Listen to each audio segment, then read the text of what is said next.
Retired అయినటువంటి ఉద్యోగస్తులకు pending బిల్లులు ఉన్నాయి, బకాయిలు ఉన్నాయని చెప్పేసి ఈ రోజున మనతో పాటు మాట్లాడడానికి రిటైర్డ్ ఉద్యోగస్తులు ఉన్నారు. వారిని అడిగి తెలుసుకునే ప్రయత్నం చేయండి. ఏంటి ప్రధానమైనటువంటి సమస్య, వాళ్ళు ఎదుర్కొంటున్నటువంటి సమస్య ఏంటి, ఏం చెప్పదలుచుకున్నారు సీఎం రేవంత్ రెడ్డికి, కాంగ్రెస్ సర్కార్కి అంటే ఏం చెప్తారు? మేము మార్చి 2024 తర్వాత రిటైర్ అయినటువంటి ఉద్యోగ ఉపాధ్యాయులము. దాదాపుగా గత మాసం వరకు అంటే 2025 డిసెంబర్ వరకు 20,500 మందిని రిటైర్డ్ కావడం జరిగింది. అయితే గత దాదాపుగా 2 సంవత్సరాల కాలం అవుతుంది, 22 మాసాలు పూర్తి అయిపోయినాయి. అయినప్పటికీ అప్పటి నుంచి ఇప్పటి వరకు రిటైర్ అయినటువంటి ఉద్యోగ ఉపాధ్యాయులకు చెల్లించాల్సినటువంటి రిటైర్మెంట్ బెనిఫిట్స్ ఏవి కూడా చెల్లించడం జరగలేదు. మేము ఒక కాంగ్రెస్ పార్టీ ఏం చేసింది, అధికారంలోకి వచ్చేటప్పుడు మా యొక్క డిమాండ్స్ అన్ని కూడా అంటే మీకు పిఆర్సీ ఇస్తాం, రిటైర్మెంట్ అయిన తర్వాత మీకు డిఏలు అప్పటికి పెండింగ్ లో ఉన్నటువంటి 5 డిఏలను చెల్లిస్తాము అని చెప్పడం, వాగ్దానం చేయడం జరిగింది. అలాగే రకరకాలుగా మమ్మల్ని మభ్యపెట్టింది, కానీ ఏ ఒక్కటి కూడా మాకు అమలు చేయలేదు, దాన్ని సాల్వ్ చేయలేదు.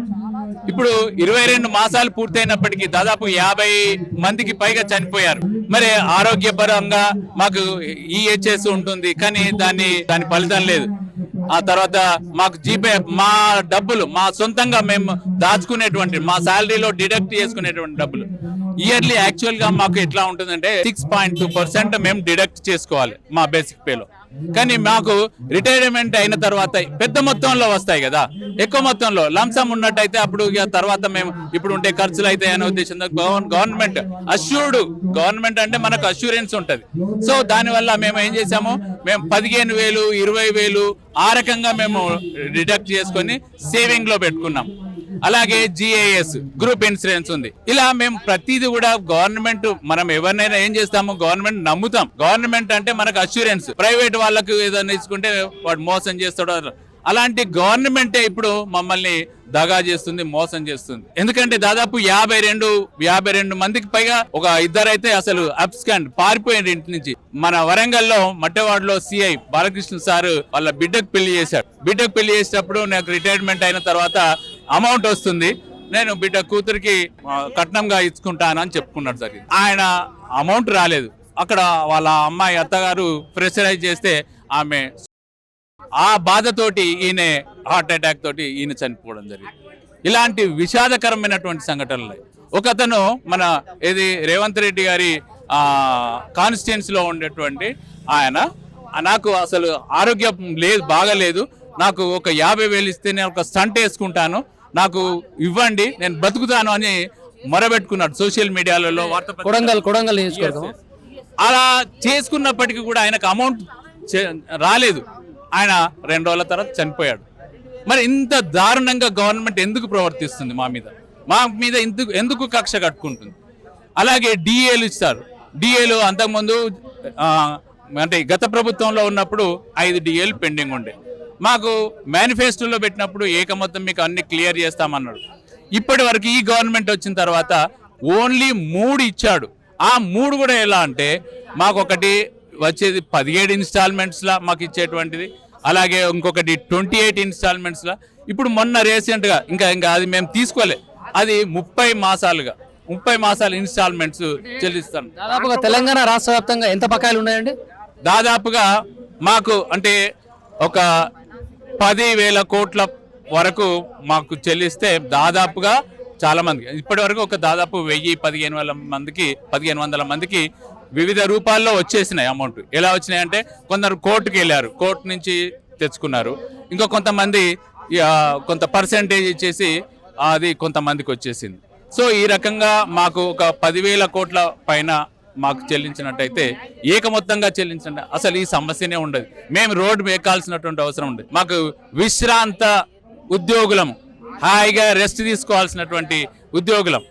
అలాంటి పరిస్థితుల్లో మమ్మల్ని అవిశ్రాంత పోరాటానికి దాదాపు సంవత్సర కాలంగా రోడ్ల మీద తిరుగుతున్నాం ఈ సమస్య మీద. కాంగ్రెస్ పార్టీకి చెందినటువంటి నాయకులు ఏమంటున్నారంటే, మీకున్నటువంటి సమస్యలు కావచ్చు, మీ పక్షాన వేరే ప్రతిపక్ష పార్టీలు వాళ్ళని ప్రోత్సహిస్తున్నాయి అంటే, మేము వెనకుండి ఇట్లా కాంగ్రెస్ చేస్తున్నటువంటి అభివృద్ధి పథకాలను అడ్డుకునేందుకు ఇలాంటి బురదజల్లి కార్యక్రమాలు చేపిస్తున్నారని కూడా అంటారు. సమస్య రాజకీయ పార్టీలు రకరకాలుగా మాట్లాడతాయి. మేము ఇంతకుముందు ఇదే ధర్నా చౌక్ లో November 17th నాడు కూడా మా పెన్షనర్ జేఏసీ తరపున మేము ధర్నా చేశాం. అప్పుడు దాదాపు 5,000 మంది దాకా వచ్చిండ్రు. మరి అప్పుడు పార్టీ కాదు కదా. మేము మాది కరీంనగర్ లోపల ఒక రోజు నిరాహార దీక్ష చేశాం, ఒక రోజు ధర్నా చేశాం. అలాగే చాలా కార్యక్రమాలు పొన్నం ప్రభాకర్ మంత్రిని కలిసాం, శ్రీధర్ బాబుని కలిసాం, అలాగే బండి సంజయ్ని ఏమంటున్నారు వాళ్ళు కలిసినప్పుడు మేము ముఖ్యమంత్రి దృష్టికి తీసుకెళ్తాం, మీ సమస్య సాల్వ్ చేద్దాం, తర్వాత త్వరలోనే మీ సమస్య పరిష్కారం అవుతుంది అని అంటున్నారు. కానీ ఇప్పుడు అయినా గదే మాట వస్తుంది తప్ప దానికి సొల్యూషన్ అయితే కనబడట్లేదు. సో మరి మేము ఏం చేయాలి? గతంలో కేసీఆర్ పరిపాలన సాగుతున్నటువంటి కాలంలో పెండింగ్ బిల్లులు బకాయిలు సకాలంలో పడాయా? కొంత మేరకు మాత్రం పడ్డాయి. కానీ అప్పుడు కూడా ప్రభుత్వం అదే రకంగా ఉన్నది. కానీ అప్పుడు ఏమైంది, మేము అంటే ఈ ప్రభుత్వం ఈ రకంగా చేస్తుంది కాబట్టి దాన్ని పక్కకు పెట్టేసినట్టయితే మాకు ఈ మేనిఫెస్టోలో చాలా వరకు చెప్పారు కదా. దీనివల్ల మేమేమనుకున్నాము, ఈ గవర్నమెంట్ కొత్త గవర్నమెంట్, ఇదివరకు కాంగ్రెస్ గవర్నమెంట్, ఇప్పుడు ఇంతకుముందు ఉన్నటువంటి గవర్నమెంట్లు అన్ని కూడా ఉద్యోగులు ఉపాధ్యాయుల పట్ల మంచి దృక్పథాన్నే ప్రదర్శించినాయి, ఎలాంటి సమస్యలు లేకుండా ఉన్నాయి. కానీ ఇప్పుడు ఈ రేవంత్ రెడ్డి గారి గవర్నమెంట్ వచ్చిన తర్వాత మాకు చాలా అంటే not only pensioners, regular employees ఇప్పుడు 5 DL పెండింగ్ ఉన్నాయి. ఇప్పటి వరకు PRC 2.5 సంవత్సరాల నుంచి పెండింగ్ లో ఉంది. మరి మేము లాస్ అవుతున్నాం కదా. మాకు వచ్చేటువంటి పెన్షన్ కూడా నాకు ఒక 45,000 వస్తున్నది. నాకు వచ్చేటువంటి అమౌంట్ నా శాలరీకి, అంతకుముందు ఉన్నటువంటి శాలరీకి ఇవి వచ్చేటువంటి నా టోటల్ అమౌంట్ కు సంబంధించి నాకు రిటైర్మెంట్ తర్వాత వచ్చేటువంటి అమౌంట్ ఏదైతే ఉందో దానికి ఇంట్రెస్ట్ కట్టినా కూడా ఎంతనైతే ఇంట్రెస్ట్ కడతారో ఆ ఇంట్రెస్ట్ అమౌంట్ మాత్రమే నాకు పెన్షన్ లోపల, అంతకంటే తక్కువనే వస్తుంది. దాదాపుగా మీకు ఎంత పెండింగ్ ఉంది బిల్లు? నాకు మొత్తం ఏది రాలే ఇప్పటి వరకు. దాదాపు నాకు 50 లక్షల అమౌంట్ రావాలి అన్ని రకాలుగా, GPF, కమ్యూటేషన్, గ్రాట్యుటీ, ఈ GIS, ఎన్కాష్మెంట్లు అన్ని కలిపి దాదాపు 50 లక్షల దాకా రావాలి. ఒకరికి 50 లక్షల? నా ఒక్కరికి 50 లక్షలు రావాలి. మరి ఇంతవరకు ఏది కూడా నేను ఫిబ్రవరి 2025లో రిటైర్ అయ్యాను. మరి నా ప్లానింగ్ అనేది ఉంటుంది. హౌసింగ్ లోన్ ఉంది, ఎవ్రీ మంత్ నేను 28,000 ఇన్స్టాల్మెంట్ పే చేయాలి EMI. మరి ఇప్పుడు హౌసింగ్ లోన్ ఉంది అంటారు, దీని EMI ఎలా కడుతున్నారు? మరి ఎలా వెళ్తుంది మీ కుటుంబ పోషణ అనేది? అంటే ఏం చెప్తారు? సమస్య అవుతుంది.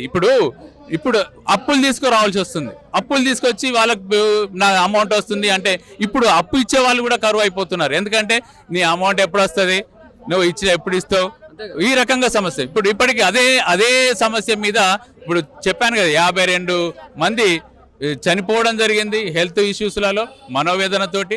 అలాగే ఇప్పుడు 2 పారిపోవడం, అబ్స్కాండ్, అసలు ఇంట్లో ఎవరికి చెప్పకుండా పారిపోవడం జరిగింది. ఇలాంటి సమస్యలను ఎదుర్కొంటున్నాము. చాలా దారుణమైనటువంటి సిచ్యువేషన్ మా పరిస్థితి ఉంది. దీన్ని మీ ద్వారా, మీడియా ద్వారా కార్యాచరణ ఏంటి మీది? మేము అన్ని రాజకీయ పార్టీలకు సంబంధించి, అన్ని ఉద్యోగ సంఘాలకు సంబంధించినటువంటి వాళ్ళను కలుస్తున్నాం. మేము ఇప్పుడు అవసరమైతే ఇక ఆమరణ నిరాహార దీక్ష చేయడానికి మేమందరం సిద్ధంగా ఉన్నాం. ప్రభుత్వంతో తాడో పేడో తెలుసుకోవాలి. మేము ఏం చేసినా కూడా గవర్నమెంట్ స్పందించట్లేదు. సో మాకు ఫైనల్ ఏంటి అంటే ఆమరణ నిరాహార దీక్ష చేయడానికి మేమందరం కోరుకుంటున్నాం.